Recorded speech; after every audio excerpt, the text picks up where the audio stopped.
I dropped $3 million renovating this house, and the village chief sent in an excavator and leveled the whole thing in one afternoon.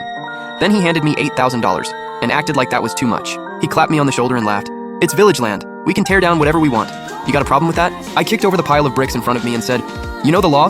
That's 10 plus years behind bars. You think you can handle that?" The village chief's face dropped. Then his phone rang.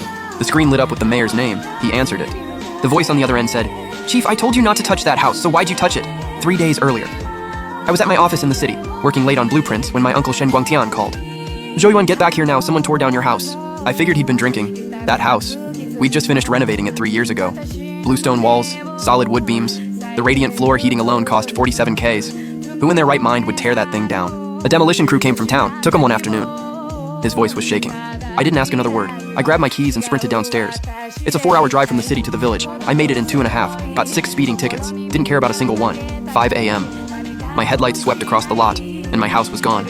$3 million of renovation reduced to a pile of broken bricks and rubble. The bluestone walls collapsed. The solid wood beams snapped in pieces, scattered across the debris. The pair of stone lion door pillars my dad carved by hand, crushed into 3 chunks by the excavator. The dry garden in the courtyard, nothing but a muddy pit full of tire tracks. I got out of the car and stood in front of the wreckage. Didn't say a word. Uncle Tang came running over and grabbed my arm. "Zhou Yuan, let's go find him. Let's go find that old bastard He Dawang." I didn't move. I crouched down and dug through the rubble until I found a broken piece of stone carving. Interlocking vine pattern. My dad's signature style. When he carved that pattern, every turn of his wrist was precise to the millimeter. You couldn't find a second person in the whole county who could pull it off. The fragment was caked in dirt and ash. I wiped it off with my sleeve and slipped it in my pocket. Then I pulled out my phone, hit record, and started filming. Every collapsed wall, every snapped beam, every excavator track. The scattered fragments of Italian natural stone tile. The smashed Japanese imported Hinoki wood window frames. 40 plus minutes of footage. By the time I was done, the sun had come up and was bouncing off the rubble. It stung my eyes. $3 million. Just a pile of trash now. A little past 7, He Dawang showed up. Strutting down the village road like he owned the place. 2 village committee guys behind him, paper in hand. I knew who he was. He Dawang, village chief for 18 years, 56 years old, thick face, gut leading the way when he walked. In this village, whatever he said was law. If your awning stuck out half a meter too far, he'd have it torn down with one word. Who got welfare benefits? Whoever he decided. Nobody dared talk back. His nephew worked at the town government. His son ran a building supply store in town. Every construction project for miles went through his son. He slapped a paper into my hand. Village Collective Land Remediation. Stamped with the village committee's red seal. "You see this?" He Dawang jabbed at the paper. "Village committee resolution. This plot is being reclaimed for public infrastructure. You're getting $8,000 in compensation. That's the village standard rate, not a penny less." "You're $8,000. I spent $302,460 renovating this house, and he's handing me $8,000. I looked down at the notice, then looked back up and asked, "Did the village representative assembly vote on this resolution? Is there a meeting record? Do you have my written consent?" He Dawang paused, just for a second, then patted my shoulder and grinned as he said it. "Village land.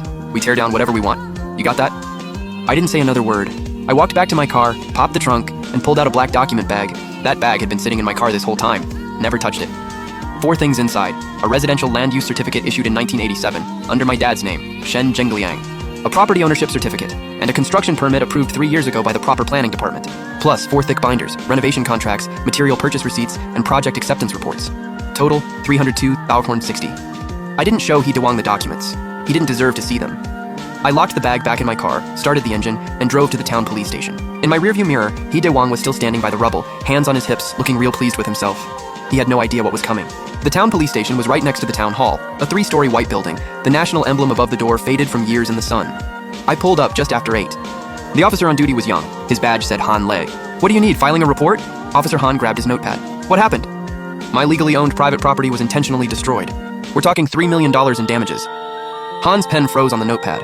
He looked up at me like he hadn't heard right. "How much? 3 million? For a house in a village?" His reaction was exactly what I expected.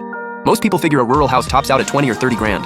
3 million is city real estate money. Some guy in a plain jacket driving a beat-up Honda walks into a police station and says someone demolished his $3 million house. If I were him, I wouldn't believe it either. But I didn't explain. I just set the black bag on the desk, unzipped it, and said, "All the evidence is right here." I laid the documents out one by one. The 1987 land use certificate on the bottom. Holder, Shen Zhengliang, 126 square meters, plain as day. That's the legal foundation. On top of that, the property ownership certificate and the construction permit that cleared the town planning department 3 years ago. Proof that the renovation was fully legal, not unauthorized construction. Then the 4 binders. I opened them one by one, page by page, walked him through everything. Construction contract, signed with a Class 2 licensed building company out of the city. Total, $186K. Material receipts. Japanese imported Hinoki wood beams, $2,800 a piece, 12 of them. Italian natural stone floor tiles, $120 a square meter, covered 80 plus square meters. Full house radiant heating, 47K. Standalone water filtration system, 12K. Central AC, 8,600. Custom rosewood furniture, 23K. Han was flipping through it and his hands started shaking. He slowed down more and more with each page. $2,800, $120, 47K, 12K. Every number blew his mind a little more. Then he got to the last page, the materials summary, and saw the bold text, total, USD 302,560 hours. He stood up. Hold on, let me get my chief. Chief Zhang Guodong had seen it all. He walked in calm, probably because Han had already filled him in. But when he sat down and picked up the land use cert, then the construction permit, then flipped through all 4 binders, his expression changed. He took his glasses off, wiped them twice, put them back on, then stared at me for 10 solid seconds, like he was trying to figure out who exactly he was looking at. Mr. Shen, are you sure all these receipts are legit? Every single one can be verified through the tax system. Jiang looked back down and kept going. Hinoki beams, $2,800 each. Stone tile, $120 a square meter. Radiant heat, 47K. Water filtration, 12K. Every page he turned, his brow got a little tighter. He finished the last page, closed the binder, and let out a long breath. This isn't just property damage, his voice dropped. Intentional destruction of property, significant amount, that's 3 to 7 years. On top of that, illegal demolition of a legally owned private residence, that's potential administrative misconduct. This station will take the case, but we have to report it up to the county bureau simultaneously. I nodded. Then I pulled a USB drive out of the bag. This is footage I shot at the scene this morning. 40 minutes. Full documentation of the excavator's activity and the structural damage. One more thing. I need to request a seizure of the construction crew's excavator for evidence. There should still be fragments of my home's building materials on the machine. Zhang Guodong looked up at me, expression hard to read. Mr. Shen, what do you do for a living? Landscape design. The way you handle evidence, the legal awareness, you don't come across like someone who just draws blueprints. I just did my homework. What I didn't tell him, from the moment my uncle called to the moment I got in the car, there was a 10-minute window. In those 10 minutes, I made 3 calls.